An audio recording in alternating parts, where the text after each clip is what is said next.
Hi friends, మనం నిత్యం డబ్బు కోసం ఏదో ఒక పని చేస్తుంటాం.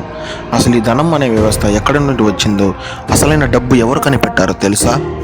తెలుసుకోవాలనుకుంటే ఈ వీడియోని చివరి వరకు చూడండి. మనం ఇప్పుడు నోట్లు లెక్కించుకుంటున్నాం, కానీ పురాతన కాలంలో ప్రజలు ఒక వస్తువుకి బదులుగా మరొక వస్తువుని మార్పిడి చేసుకునేవారు. దీనిని బార్టర్ సిస్టమ్ అని అంటారు. కానీ కాలం ఒకేలా ఉండదుగా. కొన్ని సంవత్సరాల తరువాత కొంచెం విలువ కలిగిన వస్తువులను ధనంగా వాడడం మొదలుపెట్టారు. అంటే ఉప్పు, పశువులు, గోధుమలు, ధాన్యం మొదలైనవి. కొన్ని రోజుల తర్వాత క్రీస్తు పూర్వం 600 సంవత్సరంలో లిడియా రాజ్యం, అంటే ఇప్పటి టర్కీ దేశస్థులు, మొట్టమొదటి బంగారు నాణేలు తయారు చేసి వాటిని రాజ్యంలో ధనంగా వాడాలని చెప్తారు.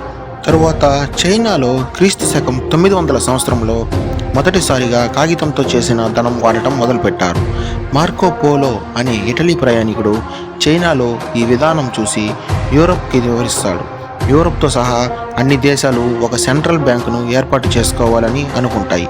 1935లో ఇండియాలో ఆర్బీఐ స్థాపించబడింది. ఈ బ్యాంకులు దేశానికి అవసరమైన నోట్లను ముద్రించేవి. 1990 తర్వాత మనం కార్డుల ద్వారా లావాదేవీలు చేసేవాళ్ళం. తర్వాత కొన్ని రోజులకి ఫోన్పే, గూగుల్ పే అంటూ ఆన్లైన్లో చేస్తున్నాం. ఇది నిజంగా ఫిజికల్ మనీ కాదు, విర్చువల్ ఎంట్రీస్ మాత్రమే. 2009లో సతోషి నాకామోటో అనే వ్యక్తి బిట్కాయిన్ అనే డిజిటల్ కరెన్సీని మొదలుపెట్టాడు.